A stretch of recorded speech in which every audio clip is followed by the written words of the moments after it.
অভিষেকের অভিষেক হোক, এটা প্রথম কে বলেছে? ছিনাল ঘোষ। বাপ মায়ের নাম রেখেছে কুণাল ঘোষ, জনগণ নাম রেখেছে ছিনাল ঘোষ, যে কিনা 3.5 বছরের জেল খাটা আসামি, যে কিনা পিজেন ভ্যান বাজিয়ে বলেছিল মমতা চোর, যে কিনা বলেছিল তৃণমূল চোর, সাওদা নাওদার টাকা সব কালীঘাটে আছে, সেই কুণাল ঘোষ প্রথম বলেছে। কেন বলেছে? কারণ কুণাল ঘোষ তৃণমূল থেকে সমস্ত পদ থেকে ওকে সরিয়ে দেওয়া হয়েছিল, তবুও ও না বিয়ে কানায়ের মায়ের মতো টিভিতে মুখ খুলত। যদিও ওই সময়ে বলতো ওটা ওর পার্সোনাল, দলের না। কারণ একটা বাংলায় কথা আছে, ভেড়া লড়ে খোঁটার জোরে, ভেড়া লড়ে খোঁটার জোরে। তা আজকে ওই খোঁটা অর্থাৎ অভিষেক ব্যানার্জি একটু তৃণমূলে বিস্তার লাভ করেছে। তা খোঁটা যদি শক্ত হয় তা ভেড়াও শক্ত হবে। তা ওর খোঁটা হচ্ছে অভিষেক ব্যানার্জি, খোঁটা শক্ত হয়েছে, ভেড়াও জেনারেল সেক্রেটারি হয়েছে, সেই জন্য এখন বলছে। তবে এইটুকু বলতে পারি, বাংলার বুকে তৃণমূল যখন তৈরি হয় এবং তৃণমূল যে আন্দোলনটা করেছে, মমতা ব্যানার্জি 21শে জুলাই যখন মমতা ব্যানার্জিকে বামফ্রন্টের পুলিশ চুলের মুঠি ধরে রাইটার্স বিল্ডিংয়ে নিয়ে গেছিল, তখন এই অভিষেক ব্যানার্জি ছিল নো। যখন মমতা ব্যানার্জি সিঙ্গুর আন্দোলন করেছিল তখন ছিল নো। যখন নন্দীগ্রাম আন্দোলন করেছিল তখন ছিল নো। তাহলে অভিষেক ব্যানার্জি এলো কখন?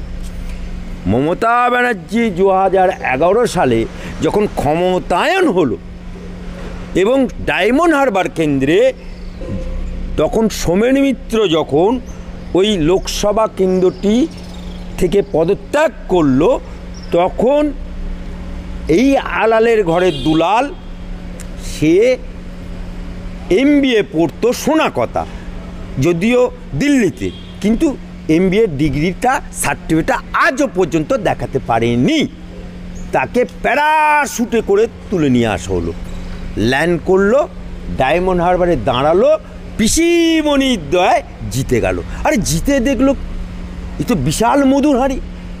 অভিষেক ব্যানার্জি মধু চাটতে শুরু করলো, চাটতে আজকে বাংলায় যত চোর দেখছেন সব অভিষেক ব্যানার্জি হচ্ছে মধু চেটা। সেই জন্যই ওদের একটা কাকু আছে না, আমার বসকে কেউ ছুঁতে পারবে না, আমার বসকে ছুঁতে পারবে না। তাহলে কাকু বলছে বসকে ছুঁতে পারবে না, কাকু কোথায়? জেলে, দুর্নীতির দায়। তাহলে একটা যে ভুয়ো 7 লক্ষ ভোটে জেতা, সেই লোকটিকে চাইছে কে? জনগণ কিন্তু চায়নি, চাইছে কে? তৃণমূলের পা চাটারা চাইছে। আপনাকে একটা ছোট্ট উদাহরণ দিই। আজকে ভারতীয় জাতীয় কংগ্রেস, আপনি ইন্দিরা গান্ধী, রাজীব গান্ধী, রাহুল গান্ধী, সোনিয়া গান্ধী, কিন্তু সেকুলারিজম, কিন্তু পরিবারতন্ত্র। আপনি দেখুন উত্তরপ্রদেশে মুলায়ম সিং যাদব, সেকুলারিজম পার্টি, তার ছেলে অখিলেশ যাদব, সেকুলারিজম, পরিবারতন্ত্র। আপনি দেখুন বিহার, লালু প্রসাদ যাদব, সেকুলার পার্টি, তার বউ রাবড়ি দেবী, মুখ্য, সেকুলারিজম, অথচ পরিবারতন্ত্র। সেই গত কারণে আজকে মমতা ব্যানার্জির অবর্তমানে পরিবারতান্ত্রিক ওপরে কিন্তু সেকুলার, ঢংটা মাথাচ্ছে সেকুলার, কিন্তু পরিবারতন্ত্র। তাই পরিবারতান্ত্রিক দলে তাদের ন্যাজে কাটবে না বগলে কাটবে না গোড়ায় কাটবে, সেটা ওদের ব্যাপার। এই যে দেখা গেল যে আপনি দুর্নীতি শব্দটাকে বললেন, তাই আমি দুর্নীতি শব্দটাকে কোট করে প্রশ্ন করতে হচ্ছে যে দুর্নীতি আসলেই যেন তৃণমূলের নাম উঠে আসে। এবার দেখা গেল কিসের দুর্নীতি না ট্যাব নিয়ে দুর্নীতি। জল ছাড়া মাছ বাঁচতে পারে না। আপনি জলের বাইরে মাছ নিয়ে আসুন তো, বাঁচবে?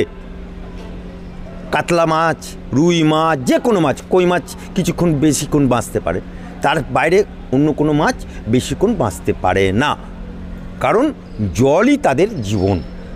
ঠিক সেই রকমভাবে তৃণমূল পার্টিটা আইডিওলজি কী ছিল? আইডিওলজি ছিল বামফ্রন্ট হাটাও, বদলা নাই বদল চাই, স্লোগান ছিল। বামফ্রন্ট হুটে গেছে। যেই বামফ্রন্ট হুটে গেল তখন তৃণমূল দলে কাতলা মাছের মতো টাপাং টাপাং টাপাং করে লাভ মারল। আপনাকে বলি, উদয়ন গুহ কোত্থেকে? ফরওয়ার্ড ব্লক থেকে। দোলা সেন কোত্থেকে? নকশাল থেকে। আপনি শওকত মোল্লা কোত্থেকে? সিপিএম থেকে। রেজ্জাক মোল্লা কোত্থেকে? সিপিএম থেকে। বাত্য বোস কোত্থেকে? নকশাল থেকে। এই যে হরেক মাল পাঁচশিকে দল হয়ে গেল, হরেক আইডিওলজি থেকে সরে গেল, দিয়ে হরেক মাল পাঁচশিকের দল। তারা তো কোনো আইডিওলজি নিয়ে আসেনি। এদের এখন উদ্দেশ্য কে কত মধু চাটতে পারবে, কে কত তোলা তুলতে পারবে, কে কত দুর্নীতি করতে, যে যত তোলা তুলতে পারবে, যে যত দুর্নীতি করতে পারবে। সেই কারণেই আজকে তোলা তুলতে গিয়ে দুর্নীতির দায়ে আজকে শিক্ষামন্ত্রী পার্থ চট্টোপাধ্যায় জেল খাটছে। তার আবার অপা, সেও জেল খাটছে। শাহজাহান, সেও জেল খাটছে। খাদ্যমন্ত্রী বালু, সেও জেল খাটছে। আজকে আপনি ট্যাবের কথা বললেন, আরে ট্যাব তো অনেক ভালো জিনিস, সেটাকেও ছাড়ে না। এরা প্রয়োজন হলে মাকেও বিক্রি করে দেবে। মদন মিত্র থেকে হুমায়ুন কবির এবার মানে তাদেরকে বেসুরো হতে দেখা গেল, দলের বিরুদ্ধে কথা বলছেন যে বিরোধীরা যদি স্ট্রং থাকতো তাহলে নাকি তৃণমূল দুর্নীতি করতে পারতো না। কিন্তু মমতা বন্দ্যোপাধ্যায়ের আর্কাইভ দেখলে জানা যায় যে মমতা বন্দ্যোপাধ্যায় একসময় মঞ্চ থেকে বলেছিলেন বিরোধীদের মুখে লিউকোপ্লাস লাগাও, তারপরেও এই রকম কথা। দেখুন, দেশের জন্য, সমাজের জন্য, গণতন্ত্রের জন্য বিরোধী পক্ষকে শক্তিশালী হলে শাসক দল সে সাচ্চাইয়ের পথে চলার চেষ্টা করে। আর যদি বিরোধী পক্ষ শক্ত না থাকে তাহলে শাসক দল যা খুশি করার অধিকারটা পেয়ে যায়। সুতরাং মদন মিত্র পুরনো দিনের তৃণমূল কর্মী, মদন মিত্র বিরোধী দলে বহুদিন কেটেছে, মদন মিত্র জেল খেটেছে। ব্যক্তিগত মদনকে আমি চিনি, মদন মিত্রের একটা ট্যাক্সি ওনার ছিল। এই দল করতে গিয়ে তার ট্যাক্সি বিক্রি করে দিয়ে পরবর্তীকালে যখন শাসক দল এসছে তারপরে এমএলএ হয়েছে, মন্ত্রী হয়েছে, সেটা বড় কথা। কিন্তু লড়াইটা দিত, কলকাতায় লোক ভরাতো তৃণমূলের মদন মিত্র। কলকাতায় ইউনিয়নের করত ও, এবং কলকাতায় মিটিং মিছিল হলে মদন মিত্রর ডাক আগে পড়ত। সেই জায়গাতে সমাজের, রাজ্যের সুস্বাস্থ্যের অধিকারী যদি হতে হয় তাহলে বিরোধী পক্ষকে শক্ত হতে হবে। এই জায়গাটা অনুধাবন করে মদন মিত্র বলেছে, এই জায়গাটা অনুধাবন করে অন্য কেউ বলেছে। এটা সমাজের ক্ষেত্রে সুস্বাস্থ্যের লক্ষণ হিসাবে উনি বলেছেন।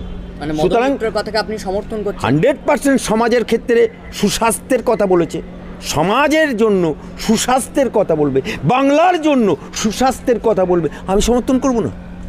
এই যে তথাগত রায়, তিনি বলছেন শুভেন্দু অধিকারী নাকি বেস্ট পারফর্মার, ওনাকে রাজ্য সভাপতি আনা হোক।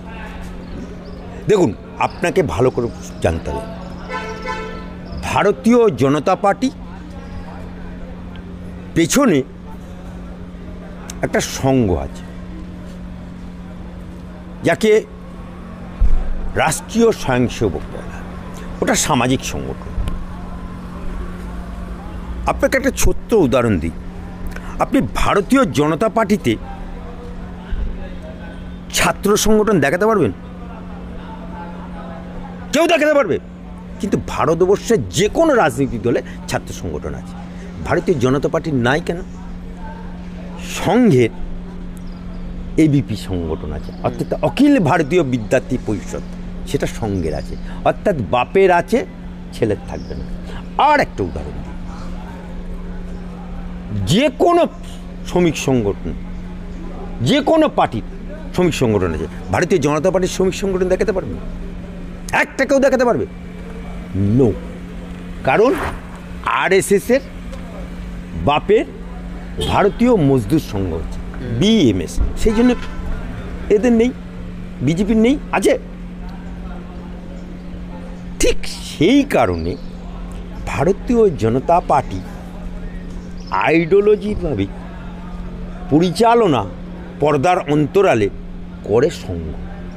তাই ব্যক্তি কে কি বলল, কাকে সভাপতি চাই, ওকে চাই, ওকে চাই, একে চাই, এটার কোনো গুরুত্ব নেই। সংঘ এবং ভারতীয় জনতা পার্টির কেন্দ্রীয় নেতৃত্ব বাংলার জন্য বাংলার সুস্বাস্থ্যের জন্য, বাংলার তৃণমূলকে হাঁটানোর জন্য সর্বসম্মতভাবে সিদ্ধান্ত যে নেবে তাকেই মেনে নিতে হবে। তথাগতরও একদিন সভাপতি ছিল, সেই তথাগত রায়কেও বনবাসে চলে যেতে হয়েছে, তথাগত রায়কেও রাজ্যপাল করেছিল, তাই সেই রাজ্যপাল থেকেও সরে যেতে হয়েছে।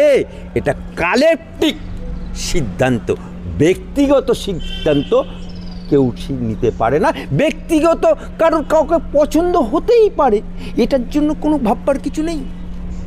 না, তবুও আপনার ব্যক্তিগত মতামত যে কাউকে রাজ্য সভাপতি করা হলে কি সমীকরণ বদলাবে শুভেন্দু অধিকারীকে রাজ্য? আমি ব্যক্তিগত মত, ভারতীয় জনতা পার্টিতে সংঘ পেছন থেকে পরিচালনার ক্ষেত্রে ব্যক্তিগত মত ভারতীয় জনতা পার্টি এবং সংঘের ক্ষেত্রে বলার অধিকারী আমি না। We are a king maker but not king. এই যে ওয়াকআপ নিয়ে এত মানে একটা বঙ্গ রাজনীতি সহ দেশের রাজনীতি উত্তাল হচ্ছে, সেই ওয়াকআপ নিয়ে বলা হচ্ছে যে 6 মাসের মধ্যে ডকুমেন্ট জমা দিতে হবে।